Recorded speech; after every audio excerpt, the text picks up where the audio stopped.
Good morning. Welcome to the Boardwalk Talks program brought to you by the Alabama Aquarium at the Dauphin Island Sea Lab.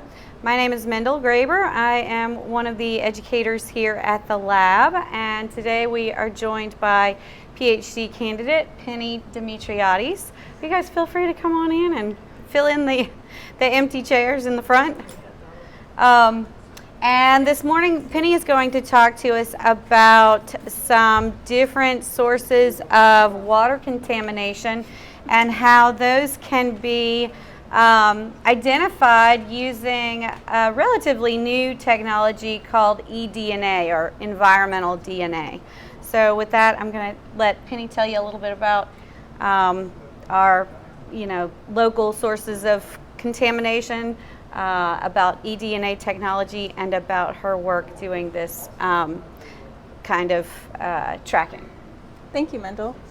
Hi, everyone. My name is Penny, and I'm a PhD candidate at the University of South Alabama in the Dauphin Island Sea Lab.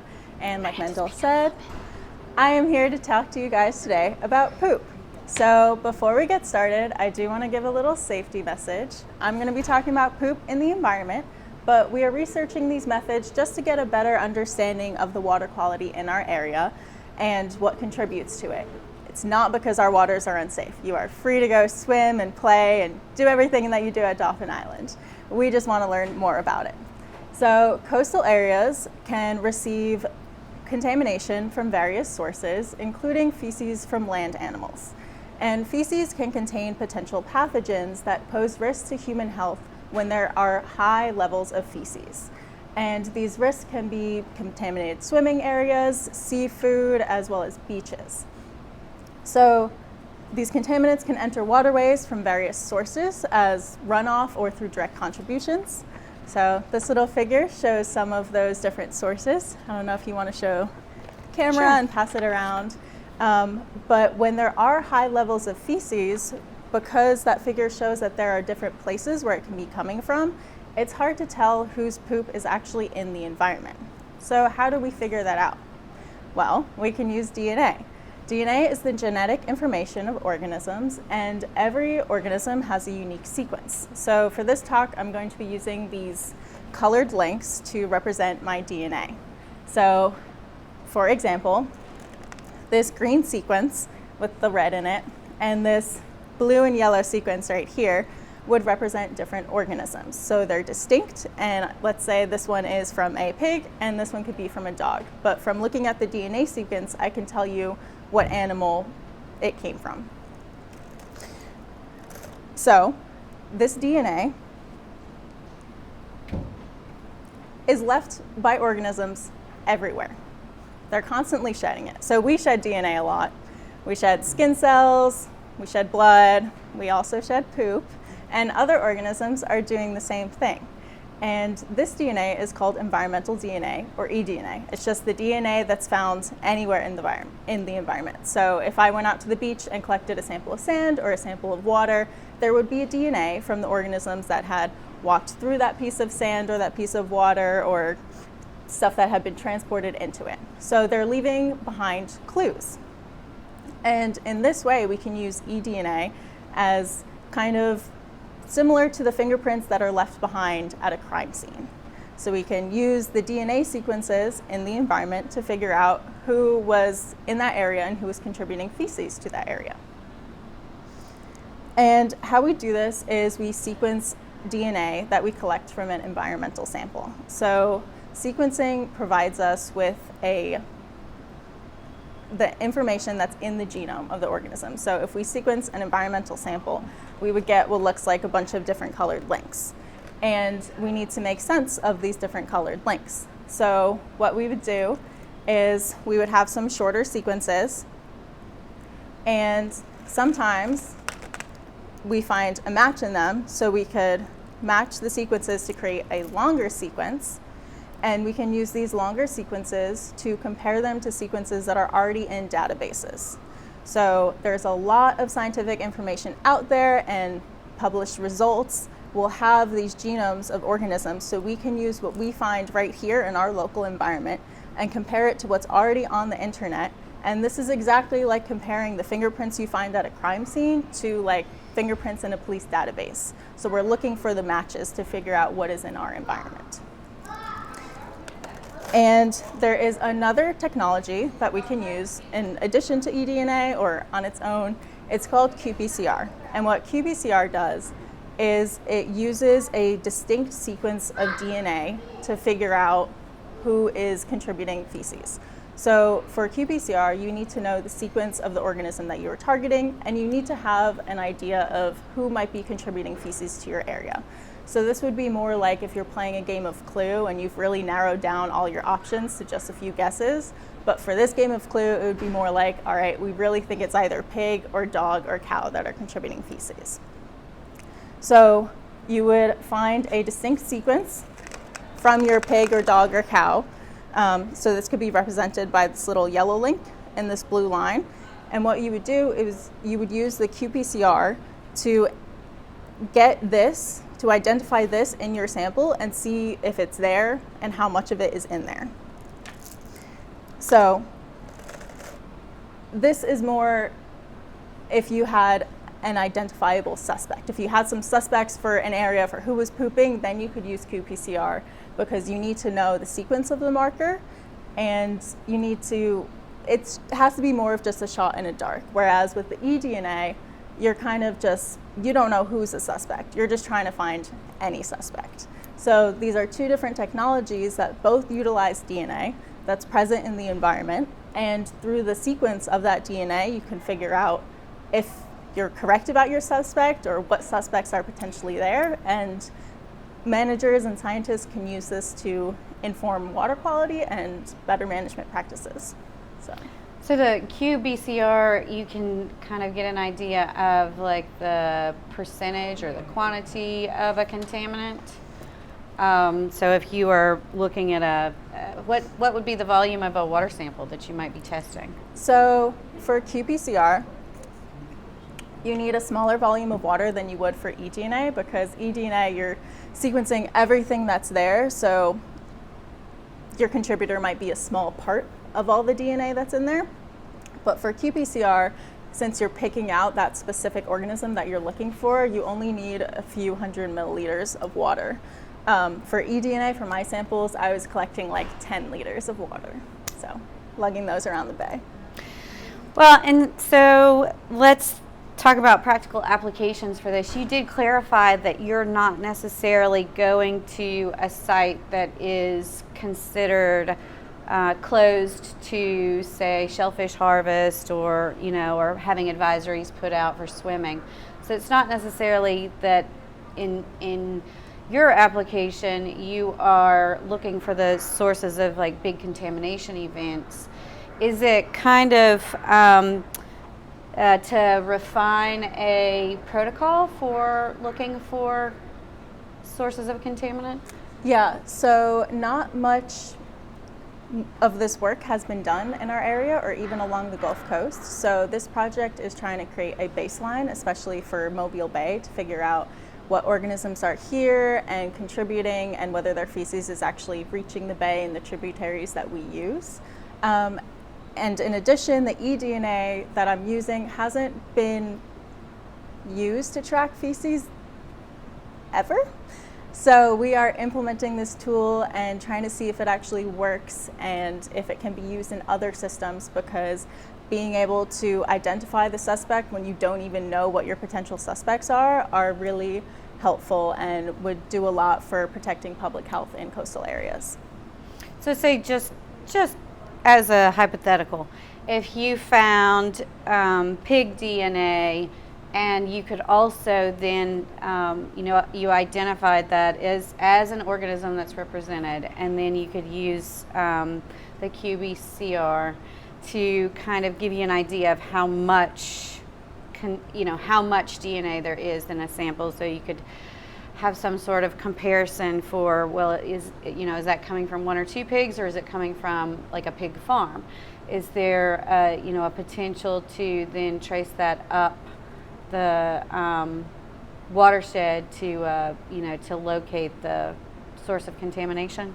Yes, this would get more into a locational study. So we could do it where we travel up like a tributary or up a stream, and then we could find hotspots of these quantities. So if you're playing, Marco Polo or whatever, like if it's louder, if there's a higher quantity, then you're getting closer to the actual source. Because these markers also don't stay in the environment for a long time. So we're not just like piling up DNA over time. It'll degrade eventually. So what is the degradation rate? Depends.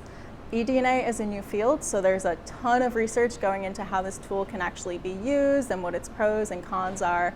And one of the big questions is, how long does the DNA stay in the environment? So it depends on the organism that it's coming from. It depends on what conditions it's been exposed to. So like heavy sunlight or UV rays can decrease the time that it stays in the environment.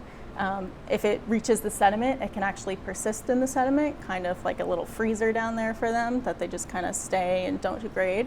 Yeah, so there's a lot of research going into how long these DNA sequences stay in the environment. Can you give us some sort of idea, some sort of range? Yeah, so it would take a few weeks for these markers to disappear. So we're not talking about years or decades? No, because I'm just looking at parts of DNA, so it's not like a whole organism is like decomposing. I'm just looking for a little piece of blood or a little piece of skin. So since it's just a shorter sequence of DNA, it's going to degrade quicker. Well, I have a question. Uh-huh.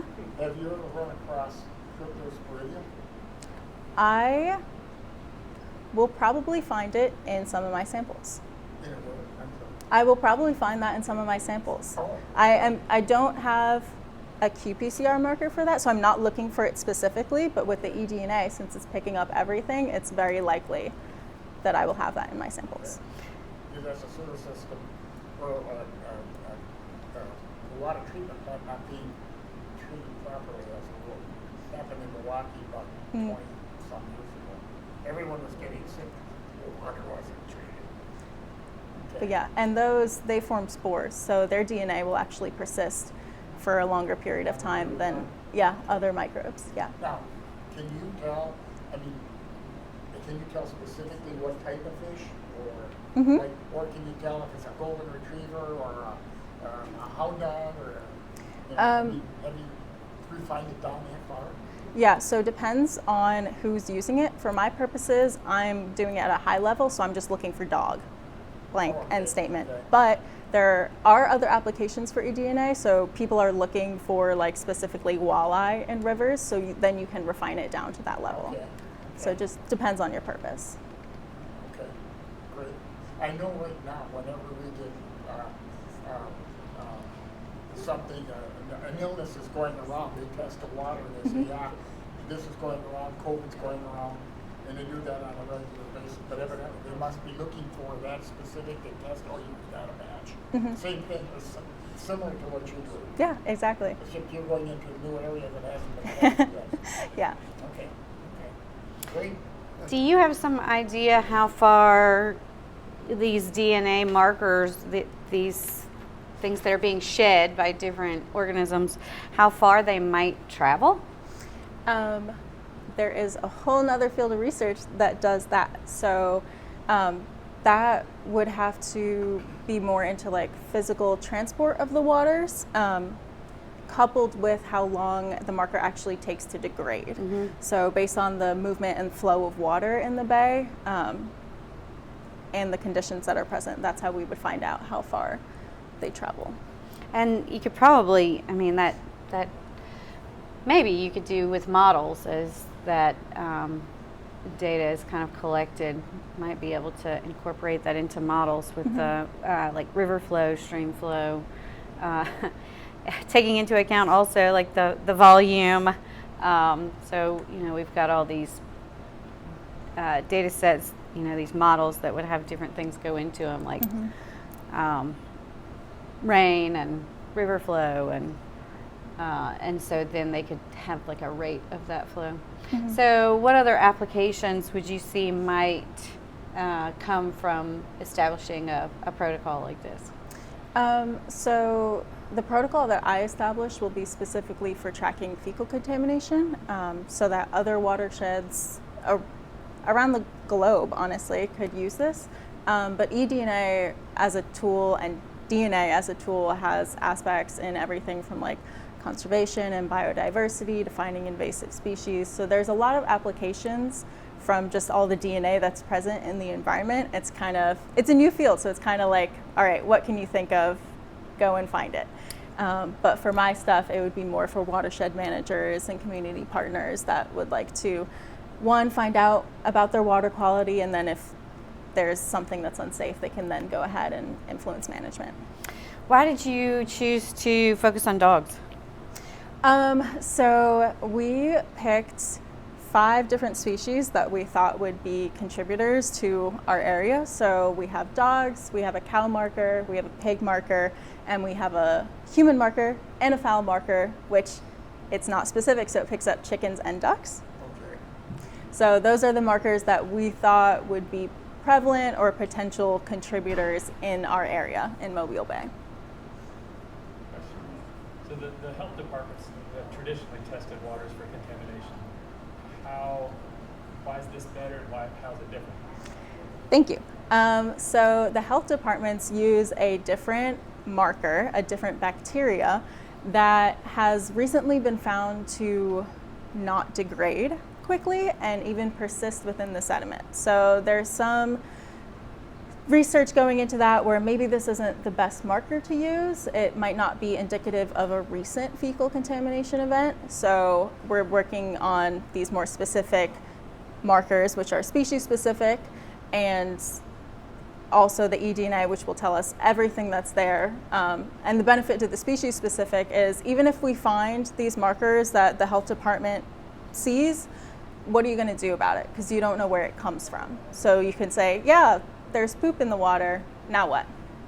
So you need this advanced level, this species specific analysis to be able to actually go forth and do something about it and improve public health. So one action that the FDA might take if they find, contamination, they'll sample, in specific sites that may be where there's an oyster harvest, and they may close the oyster harvest. Sometimes they may make, like advisories that certain areas be closed to swimming.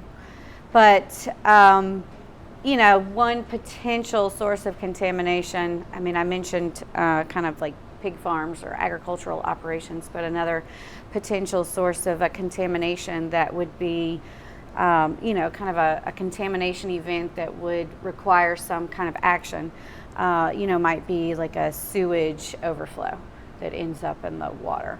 So I was, this is new to me, but that some of that may persist in the water, on a time scale that, maybe it wouldn't require that some of the markers that they're looking for, maybe if they're there for a longer period of time, maybe it wouldn't require that a closure happen for as long as they're advising. Yeah, it's unknown right now whether those microbes that survive in the sediment are still pathogenic or not. But these more advanced DNA-based technologies could actually show pathogenicity potential within those genomes if they went and did those kind of studies. But both, like farm areas are consistently evaluated for different fecal sources before they're allowed to, produce oysters and sell them. So there's a whole bunch of documentation and scientific testing that goes into all of that. So there are also areas that attract, some of you you may be familiar with areas that attract a lot of, say, Canada geese, or, I know there have been times when they are considered a nuisance, and it, is largely related to their fecal contribution to wherever they are hanging out. So, have you gotten some results? What are you finding? We did find these markers in Mobile Bay, They were site specific, where like some of our pig markers were only at some sites and some of the dog markers were only during certain times of the year. But nothing to worry about, because the marker that I specifically look at isn't an animal, it's a microbe. So what I use is these host associations where everyone has a microbiome, right? You have microbes living on you, you have microbes living in you. And the microbes that are living in you and me are actually genetically distinct from the microbes living in a cow or a pig. So going back to the lynx, this could be the microbe that's in you and me, and this would be the microbe that's in a pig. So I actually use these non-pathogenic microbes that have these distinct host associations, and I'm able to see whether there's dog at an area or whether there's pigs by specifically looking at their poop microbes. So this is also great because it's not harmful to me or anyone else that's looking at it, because they're non-pathogenic. Where are you sampling? We have 13 sites around the bay. There's a bay. There's a bay on the bottom. Uh-huh. Yeah, so we have 13 sites that go all around the bay that are potential sources where we think, oh, maybe pigs live here, or oh, there's a wastewater treatment plant. So again, there hasn't been much research done in this area, so we don't really know what or who we're looking for, but these are our best guesses. So what did you say was the volume of water that you are using the eDNA? I was collecting 10 liters at 13 sites, and we sampled for a year. And how many different organisms were identified? Numerous. Like I don't even have a number. Yeah. I have a question. Is there a commercial application, like let's say I want to find out where the oysters are, where the concentration is, you take a sample of the water, you could probably tell by your eDNA a larger quantity would be the larger quantity of oysters. Yeah. So do you have a commercial applications in the place? I don't have any commercial application. The work that I'm doing and the workflow that I'm making, I'm thinking is more for community partners and like local stakeholders. But yeah, there are definitely people who are using eDNA for commercial applications. Yeah.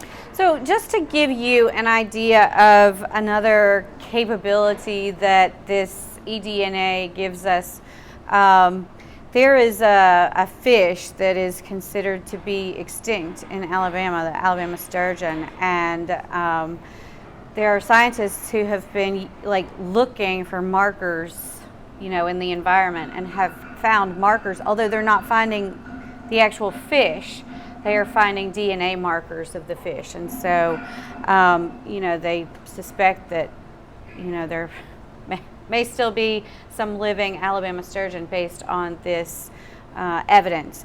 And so this is a relatively new technology. Can you talk about some of the kind of I mean, you mentioned the, you know, lack of information and the need to establish protocols, but are there other kind of limitations, like cost limitations or access limitations for using eDNA technology?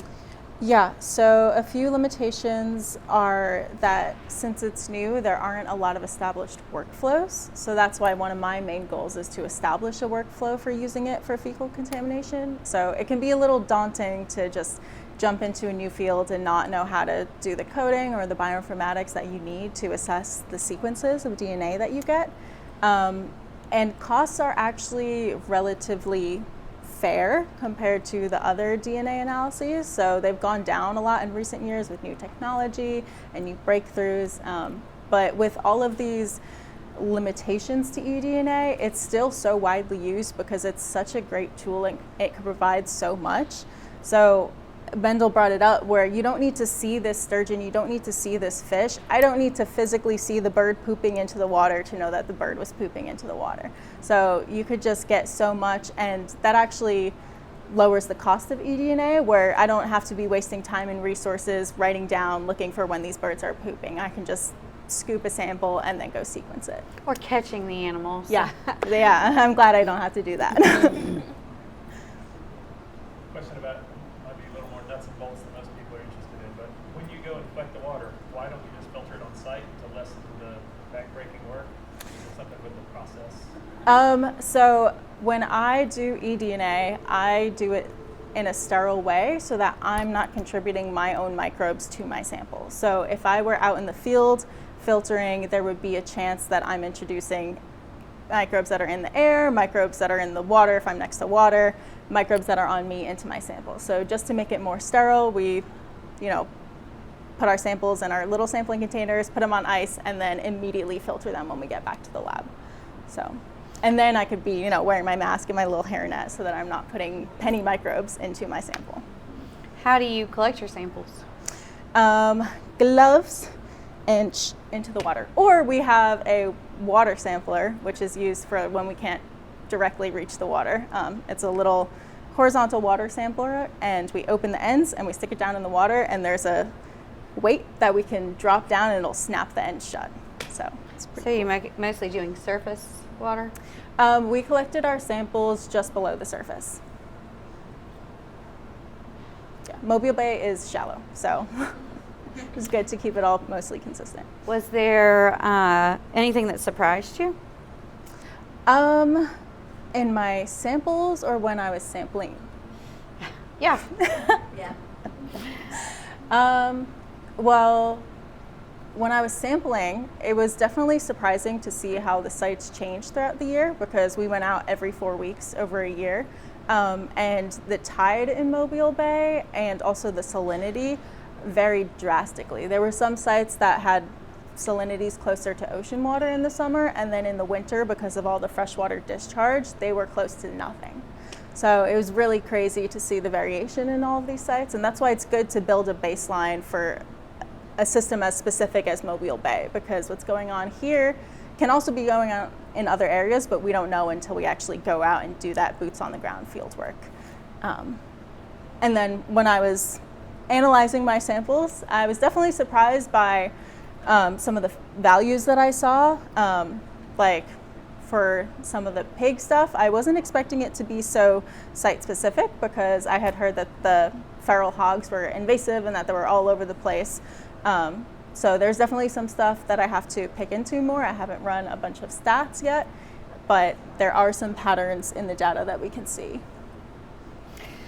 Did you were specifically kind of looking for a handful of terrestrial animals, but you got identifications from the DNA that wouldn't necessarily give you a volume, right? I mean, you had to use the other technology to get kind of a volume reading.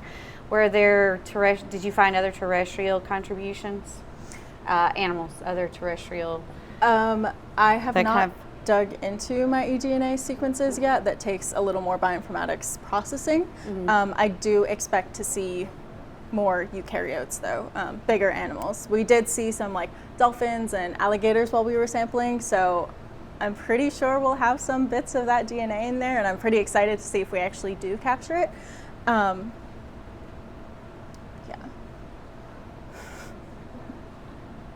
What's the most prominent DNA you're finding in Mobile Bay? Mostly just like free-living aquatic bacteria. Like not harmful at all, they just live there, they're just doing their thing, they might be photosynthesizing, but yeah. It's not human. Nope. Well, if you constrain that question to the terrestrial sources, what did you find of the ones that you were looking for that was the most contribution? It depended on the site and the time, but there was a significant contribution from human markers. So. And in your conclusions, are you hypothesizing about kind of the source, not just the species, but the sources of these contributions? In a little bit, yes. Because we have those sites that go all around the bay, we have a bit of a geographic region that they could be coming from. But since we didn't go actually like up into the tributary, up into the river, there's not that high degree of spatial resolution that we can give. So a little bit, we can kind of narrow it down. We could at least narrow it down to which side of the bay, and then a bit of like north or south, but we didn't go into that high depth. I Yes. just had a question. So, due to the climate change and the water, do you find it while you're doing your eDNA processing, is it harder to process while it's cold or hot with the fluctuations of the water? Can you repeat her question? It's gotten a little hard to hear with the work going on out there. Yeah, so Heaven was asking, with climate change that's happening in the water, do I see any differences when I'm processing, whether the hot water or the cold water makes any changes? I noticed things when I was filtering. So when I get these big water samples, I filter them so that I have all the DNA in one concentrated place, and then I can sequence it from there. But when I filter it, there are different volumes that I was able to pass through the filter.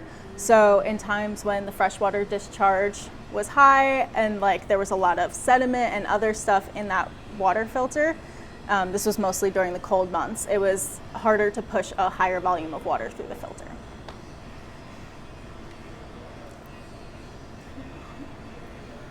You mentioned that there is a lot of variability in the degradation rates. Is that is that baseline information kind of well established, or is there a lot unknown about that?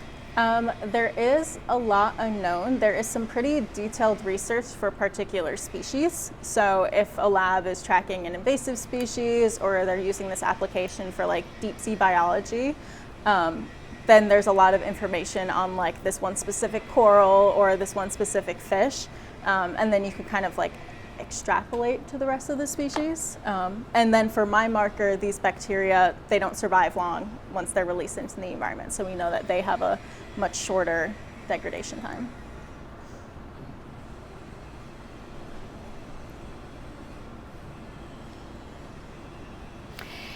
So if you were to kind of summarize with a big picture takeaway, what would you want us to take away understanding?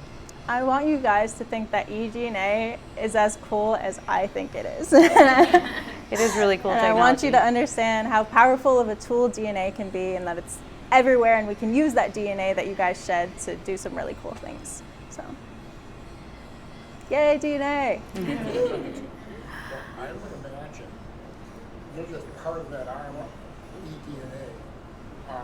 Healthcare, I can see where you just take a sample and you can tell what kind of disease, what kind of cancer, what kind of this, what kind of that the person has, or markers for heart disease, or all of that.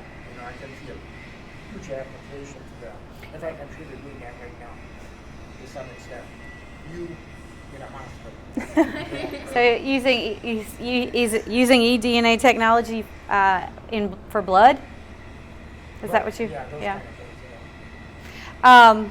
Can it be used in air? Yes, yeah. There is a whole field of eDNA in air because there's a lot of little particles floating around. And actually, when you do eDNA work, if you are trying to be sterile and you have your proper clean room set up, you actually have air filters to make sure that you're not getting anything. That's why I don't filter in the field, because I can't put an air filter outside. There's pretty interesting new technology that has a lot of potential to expand our capabilities for exploring.